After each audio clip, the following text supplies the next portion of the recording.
नमस्कार। आज फिर उपस्थित हुआ हूं एक जन्म कुंडली के साथ में। ये एक युवक की जन्म कुंडली है। आप ही में से किसी ने भेजी है, कोई दर्शक है। इसकी जन्म कुंडली का विश्लेषण हम और आप मिलकर करेंगे। किस तरीके से जन्म कुंडली देखी जाती है, कौन से ऐसे योग होते हैं जो व्यक्ति को जीवन में सफल बनाते हैं, इसने उन्हें क्या क्या लिखा है उस पर सबसे पहले बात करते हैं, फिर एक एक बिंदु जो है जन्म कुंडली पे लगाते हैं। सबसे पहले इन्होंने लिखा है, सर नमस्कार। नमस्कार, आपकी वीडियो मैं 6 साल से देख रहा हूं। मैं एक बिजनेसमैन हूं।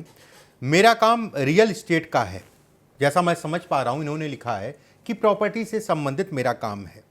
यह काम 15 साल से मैं कर रहा हूं और इसके साथ और क्या मैं कर सकता हूं। चलिए एक एक प्रश्न करके जो है इनके प्रश्नों को इनकी जन्म कुंडली पे लगाते हैं और स्थितियां देखते हैं जीवन में कहां तक ये पहुंचेंगे। सबसे पहले इनकी डेट ऑफ बर्थ मैं बता देता हूं आप लोगों को। 19 मई 1981। समय अगर कहा जाए, दिन में 1:11, 13:11, वृंदावन यूपी का इनका जन्म है। चलिए सबसे पहले इनका प्रश्न जो है, इन्होंने कहा है कि मैं बिजनेसमैन हूं, रियल एस्टेट का काम करता हूं। उससे पहले थोड़ा सा स्थितियां देख लेते हैं ग्रहों की।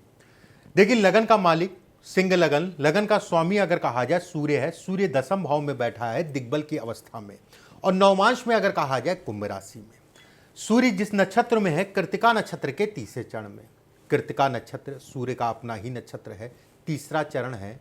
ठीक है, ऐसे में कहा जाएगा सूर्य व्यक्ति को ऊर्जा कहीं ना कहीं भरपूर मात्रा में अपने कार्य क्षेत्र में काम करने के लिए देता रहेगा, एक बात। दूसरी चीज अगर कहा जाए, 4 डिग्री 39 कला का है। डिग्री में कम है, कोई बात नहीं।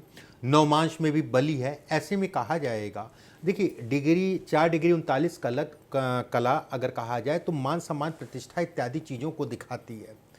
वहीं सूर्य के साथ 3 ग्रह हैं, एक बुध है, एक शुक्र है। पहले ग्रहों पे बात कर लेते हैं, भाव पे बात कर लेते हैं, फिर योगों पे बात करेंगे। इसके बाद अगर कहें तो द्वितीय भाव में गुरु और शनि है। द्वितीय भाव में गुरु और शनि का होना, और द्वितीयेश अगर कहा जाए 10वें में।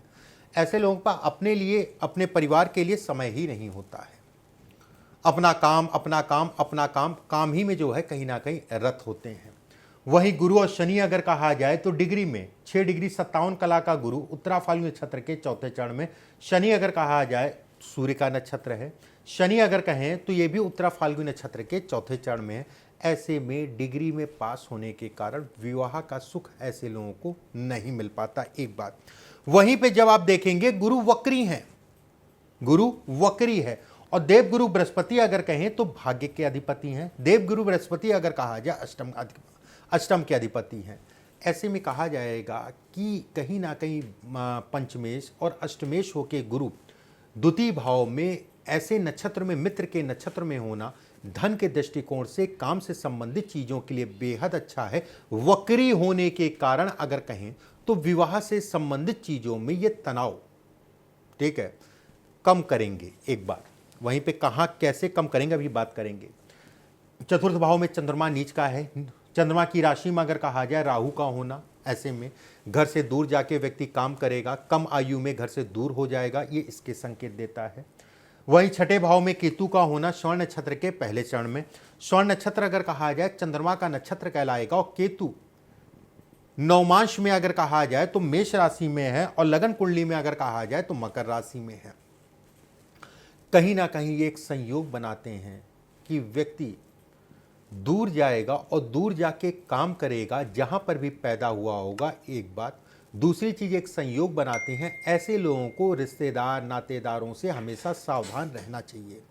केतु जिस नक्षत्र और जिस चरण और जिस राशि में है, ऐसे में ऐसे लोगों के साथ घात होता है, धोखा होता है। अभी उस पर भी बात करेंगे कैसे मैं कह रहा हूं।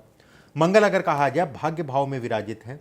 मंगल अगर कहा जाए तो कहीं ना कहीं मेष राशि का मंगल है। मेष राशि का मंगल हो गया मतलब बली मंगल, अपनी राशि का मंगल, ठीक है, एक बात। वहीं 10वें भाव में मैंने आपको बताया, और द्वादश में अगर कहा जाए राहु है। चलिए कार्यक्रम को शुरू करते हैं। पहला प्रश्न आपने पूछा है कि मैं बिजनेस करता हूं, रियल एस्टेट का काम। अब यहां पर बिजनेस कैसे करते हैं। देखिए, कर्म अधिपति अगर कहा जाए शुक्र है। शुक्र 15 डिग्री 37 कला पे रोहिणी नक्षत्र में, जो कि चंद्रमा का नक्षत्र है, दूसरे चरण में। और शुक्र नवमांश में अगर कहा जाए तो अपने ही घर के कहलाएंगे, मतलब वर्गोत्तमी है। वृषभ और वृषभ, दोनों जगह अगर कहा जाए वृषभ के, ऐसे में ये कहा जाएगा ये शुक्र व्यक्ति के जीवन में धन, काबिलियत, सारी चीजें देगा। वर्गोत्तमी होने के कारण अगर कहा जाए और सूर्य के साथ विराजित और चंद्रमा से अगर कहा जाए सप्तम में होने के कारण अगर कहें तो शुरुआती दौर में व्यक्ति नौकरी कर ले, लेकिन बाद में व्यक्ति व्यवसाय ही करेगा, ये तय है। एक बात, अब यहां पर बात आती है व्यवसाय में, जैसे प्रॉपर्टी का काम, व्यवसाय का अधिपति शनि, शनि अगर कहा जाए द्वितीय भाव में, शनि की दशम दृष्टि अगर कहा जाए लाभ में, और लाभ भाव में कोई ग्रह नहीं है। ऐसे में लाभ में कोई ग्रह ना होना और शनि की दशम दृष्टि अपने मित्र की राशि पे पड़ना, मित्र अगर कहा जाए बुध है, बुध अगर कहें तो दशम में है।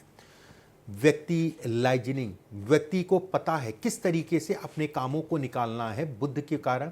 एक बात, वहीं पे ये भी कहा जाएगा गुरु और शनि साथ में होना, गुरु अगर कहा जाए धन है, गुरु अगर कहा जाए लक्ष्मी है, गुरु की मूल त्रिकोण राशि अगर कहा जाए पंचम भाव में है, और शनि अगर कहें तो लंबा राजयोग देने वाला ग्रह है। शुरुआती जीवन बड़ा कठिन कराता है। शनि की तीसरी दृष्टि अगर कहा जाए चंद्रमा पे, एक गरीब घर में पैदा हुआ बच्चा, या फिर कह लीजिए, अब ये तो आपने नहीं लिखा है गरीबी, ठीक है, लेकिन घर कहीं ना कहीं पीड़ित अवस्था में रहा होगा, उसमें कहीं कोई दो राय नहीं। समस्याएं स्वास्थ्य से संबंधित या अन्य संबंधित समस्याएं इसमें दिखती हैं, ठीक है, उसमें कहीं कोई दो राय नहीं है। वहीं गुरु और शनि का साथ में होने के कारण भी अगर कहा जाए तो व्यक्ति अपने जीवन में अपनी मेहनत से अपने भाग्य को बनाएगा।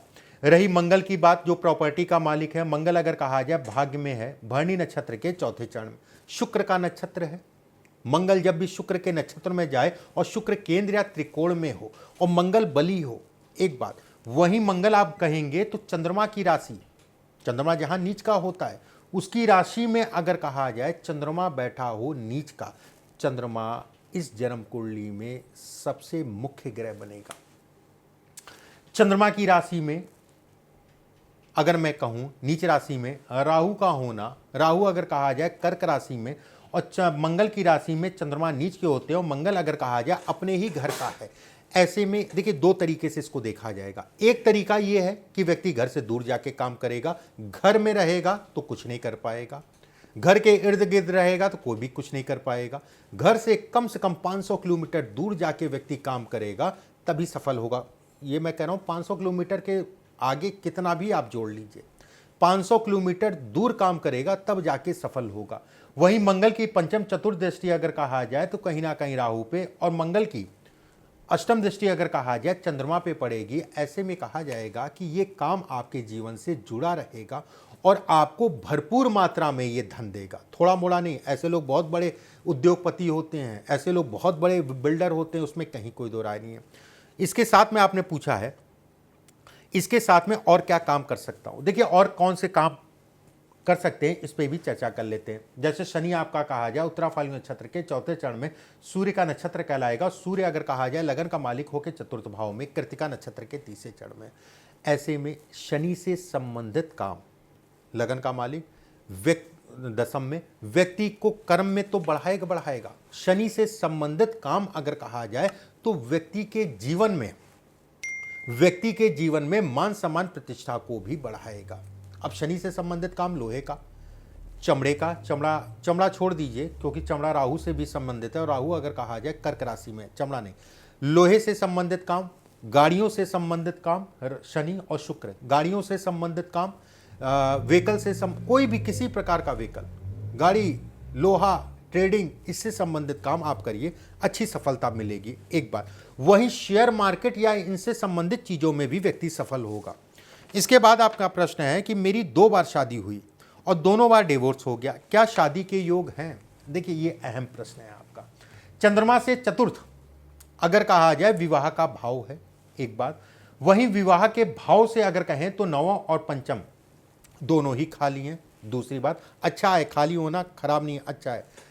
लेकिन गुरु और शनि का 1 डिग्री के आसपास होना, और शनि की राशि अगर कहा जाए मार्केश है। देव गुरु बृहस्पति, मैंने शुरुआत में कहा था ना, मैं अभी बताऊंगा वक्री होने पे क्या फायदा मिलता है और क्या नुकसान मैंने शुरुआत में बता दिया, फायदा क्या मिला ये बता देता हूं। देव गुरु बृहस्पति वक्री हैं, वक्री होने के कारण अगर कहा जाए तो व्यक्ति का विवाह हुआ, और शनि और गुरु की युति अगर कहें तो लगन कुंडली में भी है और नवमांश में भी है। ऐसे में कहा जाएगा कि उस विवाह का सुख व्यक्ति को नहीं मिल पाएगा। जिस नक्षत्र में है, सूर्य के नक्षत्र में है शनि, और शनि अगर कहा जाए तो मार्केश है। शनि अगर कहा जाए पीड़ा देने वाला ग्रह है। चंद्रमा से अगर कहा जाए लाभ में। मंगल अगर कहा जाए तो ये भी एक ऐसा ग्रह है जो मांगलिक कार्यों को दिखाता है। ठीक है, 2 शादी होगी, शादी का सुख इसमें अगर कहा जाए तो नहीं है। इसके बाद आपने लिखा है, मैं विदेश में काम करना चाहता हूं। किसी ने बताया था मुझे कि विदेश में मुझे नुकसान होगा, क्या करूं? मैं करूं? चलिए, विदेश की बात पूछी है। द्वादश शेष अगर कहा जाए तो कर्क राशि। जिसने भी कहा आपसे, राहु को देखा, राहु अगर कहा जाए विदेश के भाव का स्वामी है। एक बात, विदेश अधिपति अगर कहा जाए चंद्रमा नीच का है। दूसरी बात, अभी मैं कितना जोर दे रहा हूं, और ये फैक्ट है कि आप 12 साल की आयु में अपने घर से अलग हो गए होंगे। जहां पर भी पैदा हुए हैं 12 साल के अंदर अपने घर को आपने छोड़ दिया होगा। और कर्म क्षेत्र अगर कहा जाए, कार्य क्षेत्र अगर कहा जाए, तो जिस जगह पे भी आप पैदा हुए हैं वहां से कम 500 किलोमीटर दूर जाके आप काम कर रहे होंगे इस समय पे। अब 500 किलोमीटर दूर काम कर रहे हैं तो 5000 किलोमीटर भी जा सकते हैं। देखिए, ये कोई ज्योतिष नहीं हुआ कि द्वादश में राहु बैठा है, कर्क राशि जल तत्व की राशि। राहु अगर कहा जाए पंचम दृष्टि से चंद्रमा को देख रहा है। एक बात, चंद्रमा अगर कहा जाए वृश्चिक राशि में, और राहु अगर कहा जाए तो वृश्चिक राशि में नीच के होते हैं। ऐसा कोई तर्क नहीं है। तर्क ये है कि व्यक्ति घर से दूर जाके काम करेगा, व्यक्ति सफल होगा। एक बात, वहीं मंगल अगर कहें तो इनकी जन्म कुंडली में भाग्य है। मंगल इनकी जन्म कुंडली में सुख है, हो के भाग्य में चतुर्दृष्टि से राहु को देख रहे हैं। ऐसे में कहा जाएगा हाँ, ये जरूर होगा। विदेश जाने के उपरांत, या विदेश जिस समय पे जो है आप विदेश जाते हैं, जीवन के शुरुआती जीवन अगर कहा जाए उस समय पे आप प्रभावित होंगे विदेश में। अपने काम धाम से संबंधित 2-3 साल लग जाएगा आपको सेटल होने में, चीज़ों को बढ़ाने में। एक होता है एक बैग काम चल जाना, वो नहीं है इसमें। ठीक है, वो नहीं है। शुरुआती दौर में व्यक्ति को थोड़ा सा दिक्कतें आएंगी, उसके बाद व्यक्ति धीरे धीरे सफल हो जाएगा। इस समय पे शुक्र की महादशा चल रही है। शुक्र कर्म है। शुक्र अगर कहा जाए तृतीयेश है। शुक्र अगर कहा जाए चंद्रमा के नक्षत्र में बुध के साथ लक्ष्मी नामक राज्यों, महालक्ष्मी नामक राज्यों का निर्माण। वहीं शनि अगर कहा जाए गोचर में 7वें भाव में गोचर कर रहे हैं, और शनि की 10वीं दृष्टि अगर कहा जाए चंद्रमा पे पड़ेगी। स्थान का परिवर्तन, आप प्लानिंग तैयारी करिए, विदेश जाने के लिए समय तैयार है, और कुछ ना कुछ ऐसे प्रपोजल आपको मिलेंगे जो आपको लाभ देंगे, लेकिन आने वाले समय में। गोचर का शनि अगर कहें मंगल पे दृष्टि डालेगा और 10वीं दृष्टि से चंद्रमा को देखेगा, 7वीं दृष्टि से लगन को देखेगा, व्यक्ति को कंफ्यूज करेगा, थोड़ा सा अड़चने भी देगा। लेकिन साल 2024 अगर कहा जाए तो विदेश से संबंधित काम के लिए ही है। मैं इस जगह पे जिसको भी आपने दिखाया उनसे इत्तेफाक नहीं रखता हूं। आप विदेश में जाइए, शुरुआती 1.5-2 साल 2.5 साल का पीरियड अगर कहा जाए तो उतार चढ़ाव का होगा, लेकिन उसके बाद आपकी गाड़ी जो है तेजी से भागेगी। एक बात, अगर जाके वहां रहते यहाँ पर हैं तो शुरुआत से ही आपके काम जो है कहीं ना कहीं बढ़ने लगेंगे। इसके बाद आपने पूछा है कि मेरे ऊपर कर्जा बहुत है, क्या कर्ज से संबंधित चीज़ों में कभी मैं परेशान होऊंगा? चलिए देखिए, कर्ज का मालिक अगर कहा जाए शनि, गुरु के साथ होना, 10वीं दृष्टि द्वितीयेश अगर कहा जाए बुध बनेगा, और बुध अगर कहा जाए तो 10वीं में है। ऐसे में देखिए, कर्ज एक जीवन का हिस्सा है आपके। गुरु शनि का साथ में होना, सूर्य की राशि में होना, सूर्य लगन में होना, और 10वें भाव में जो है सूर्य बैठे होना, ऐसे में कहा जाएगा कि व्यक्ति कर्ज चढ़ेगा। लेकिन बहुत ज़्यादा डरने वाली कोई बात नहीं है। ऐसा कुछ नहीं है कि कर्ज नहीं उतरेगा, ऐसे कोई संकेत नहीं है। वहीं 6ठे भाव से 6ठा भाव का स्वामी भी अगर कहा जाए तो बुध है, जो कर्ज से संबंधित चीज़ों में उसमें सुखों को दिखाता है, कितना उसको सुख मिलेगा कर्ज लेके। बुध अगर कहा जाए तो स्वतंत्र होके, बली होके, अपने मित्र के साथ, सूर्य और शुक्र के साथ विराजित है। और एक चीज अच्छी है कि अस्त नहीं है। ठीक है, सूर्य से अस्त बुध नहीं है, कोई डरने वाली बात नहीं है। भविष्य में धन की स्थिति कैसी रहेगी? देखिए, धन की स्थिति अभी भी अच्छी है। धन अगर कहा जाए चंद्रमा से चतुर्थ में इस समय पे शनि की ढैया स्टार्ट है। काम धाम से संबंधित चीज़ों में ये शनि अगर कहा जाए तो कहीं ना कहीं आपको कंफ्यूज करेगा। वहीं घर परिवार में खासकर अगर कहा जाए माता या पिता, दो में से एक लोग को जो है भारी नुकसान, और खासकर अगर कहा जाए माता को इस समय पे दिक्कत आएगी, समस्या आएगी, और उनकी जो समस्या होगी वो खून से संबंधित होगी। ठीक है, खून से संबंधित समस्या इस समय पे होगी। शनि अगर कहा जाए तो ये आपके जो है चतुर्थ भाव को देख रहा है। मंगल अगर कहा जाए तो पिता है, पिता को कष्ट देगा। माता जब पीड़ित होंगी तो पिता को कष्ट देना स्वाभाविक है।